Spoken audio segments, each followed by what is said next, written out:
it's Luminosity TV. My name is Sylvia Michetti. Welcome to the second day of a brand new year. I really hope that this year brings us more joyful activities. And what a way for me to start my year. The roses behind me have been at a special festival and was given to me as a gift. And I've managed to preserve them and use them today on Luminosity TV. And that really brings me joy, the kind of joy that I want to share with you. So please enjoy them with me. I know that this period is always a good time for many of us to reflect on what we would like to do differently this year. And while I was reflecting myself, I came up with 5 things on my list that I will definitely not be doing this year. And I thought I should share that with you. So if you're ready to hear it, sit tight and let's count to 5. So at number one is very important to me at this time. I don't know about you, but I'm learning more and more to listen to my inner voice, and it's whispering to me, Sylvia, do not be afraid. Trust in the way things are. So this year, I will not be afraid. We live in a world now where fear has taken over our lives. People think, talk, and act only out of fear. Fear of the unknown, fear of what tomorrow will bring, fear of what they're doing or not doing right. But when you look around you and go deep into nature, the answers are always there for us to see. Do you see the bird afraid to sit on the branch of a tree? No, its trust is not in the branch or the tree. Its trust is actually in the one who gave it wings. So just like that bird, I'm trusting in the one who gave me life. I choose love instead of fear. The two most powerful forces in the universe is love and fear. But they're two complete opposites. One lifts you up and the other one pulls you down. Fear has that ability to bind you, to bind your soul with dark thought forms. And yet, what is it that we say that can set you free? It's love, the power of love. So it's time to stop acting out of fear and let our intuition guide us in our every action. Don't follow the prescription from the external world. Follow that resonance from your soul. It's time to step out and proudly show in whose power you've been standing all along, and trust in that power. Because no earthly influence, no money, no fame, no power can top that which flows from love. So for starters this year, no fear is my watchword. When we banish fear, we are free. We are free to be our unique and authentic self. At number 2, this is another very important one right now. In fact, everything going on around us is trying to teach us this one lesson. I will not be taking my health for granted. The good thing for me is that I already started this in 2021, and it's going to be a gradual continuation for me. I realize that I cannot keep telling others about their health, not the husband, not the children. I must be the example. And since I do the shopping in the home, chances are they will have to eat what they see. I'm not talking anymore. I'm just going to show them. All the signs right now are pointing out to us now more than ever that our health is in our own hands. No one's coming to save you.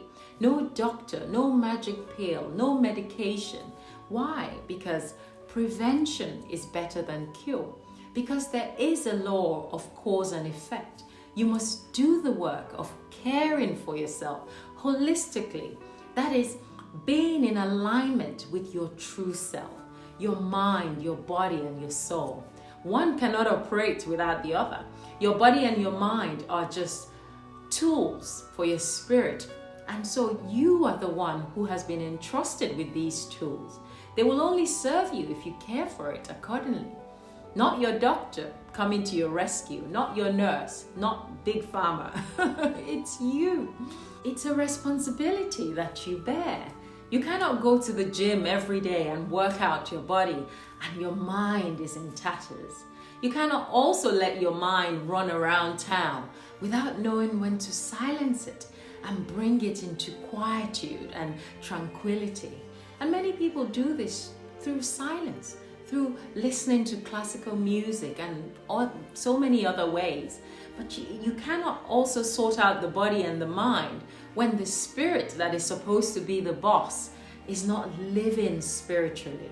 So this year for me, when it comes to my health, there are no New Year resolutions, but there will be everyday resolutions of trying to make the right choices, the right food for the body, the mind, and the soul, using that holistic approach. This month, I'll be talking a lot about our health in my upcoming videos and why we must align with nature to be able to truly heal rather than all of the man-made things that are around us. So be sure to stay tuned to that. And number 3 for me, number 3 is very simple. I'm not crossing the mighty ocean until I have mastered the little ponds and streams and rivers around me. That means I will do my little task diligently, conscientiously, doing the work well, motivated by service to others and to my Creator, not by ambition and not by pride. I've realized that ambition will never go further than service because ambition always thinks only of itself and not of others. So the intention behind what we do determines the outcome and the blessings that we are going to get from what we do. So sometimes we talk about wanting to be rich, but those who are truly rich are those who created something or a service that benefits humanity, and making money only became a byproduct of that service that they offered to humanity.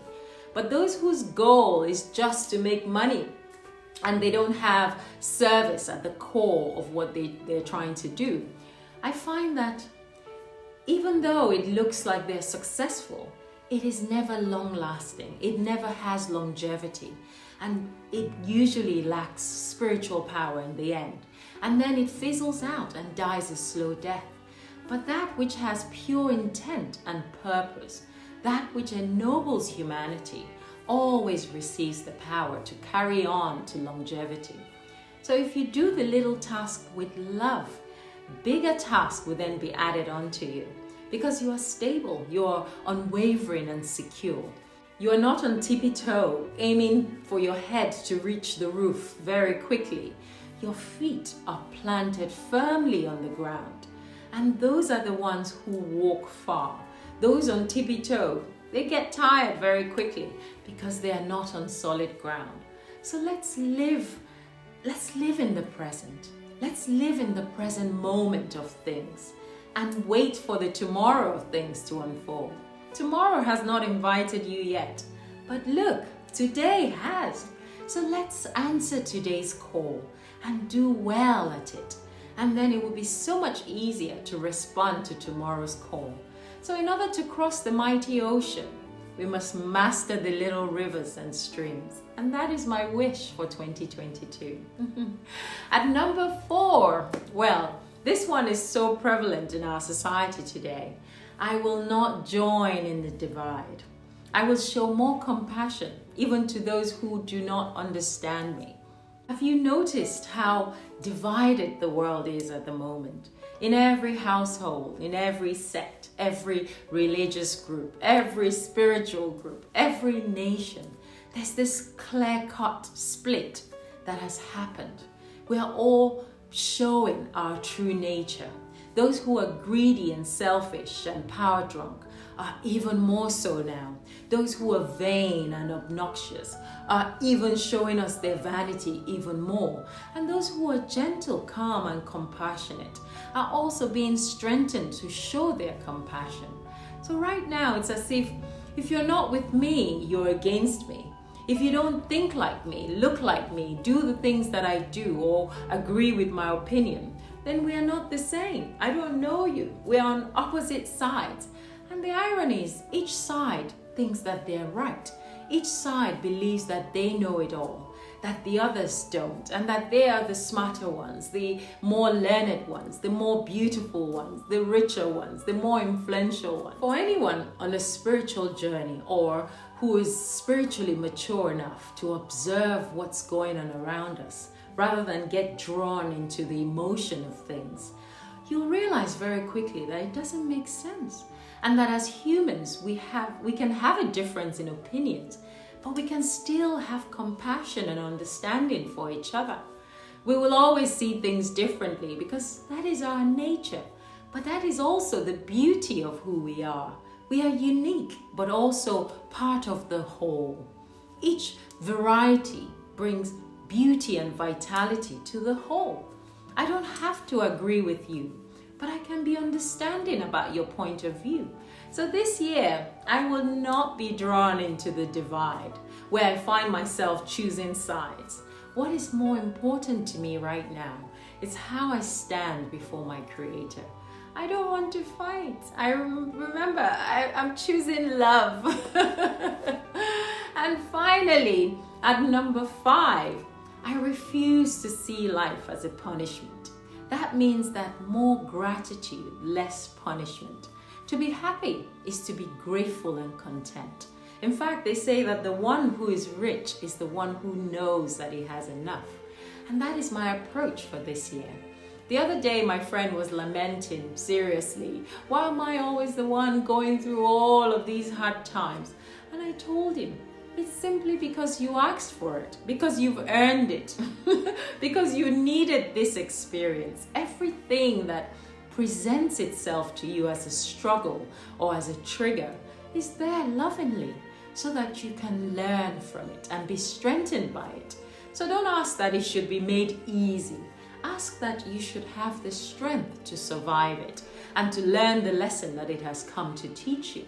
And that's where gratitude comes in. Being grateful for our experiences and not seeing them as punishments, seeing them as valuable lessons and opportunities to make good some of our transgressions from our previous lives. Remember that weight off your shoulders will always make you feel lighter eventually. And that is our goal. And we all want to feel light with no baggage holding us down to this earth, so that when it's time, we can find our way back home. So I will not be afraid of the weights or the baggage. I will joyfully welcome them and be grateful that at least I can offload some of them as I go along. Because isn't that why we're here? To offload that which is lower, base and dark in us, and to upload that which is purer, lighter and higher. That's why we're here. So this brings me to the end of my top 5 things I won't be doing in 2022. And I'm sure that as the year progresses, there'll be many more things that would need to be discarded because they're not serving our best interests. They're not serving our higher self. And last year, I really wanted to work on myself by dropping all vanity and superficiality and really just trying to embrace simplicity and naturalness. And I'm glad that I'm beginning to make baby steps towards achieving this.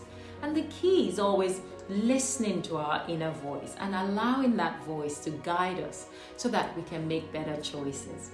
So, have you thought about some of the things that you will not be doing this year? Or maybe even some of the things that you will definitely be doing this year?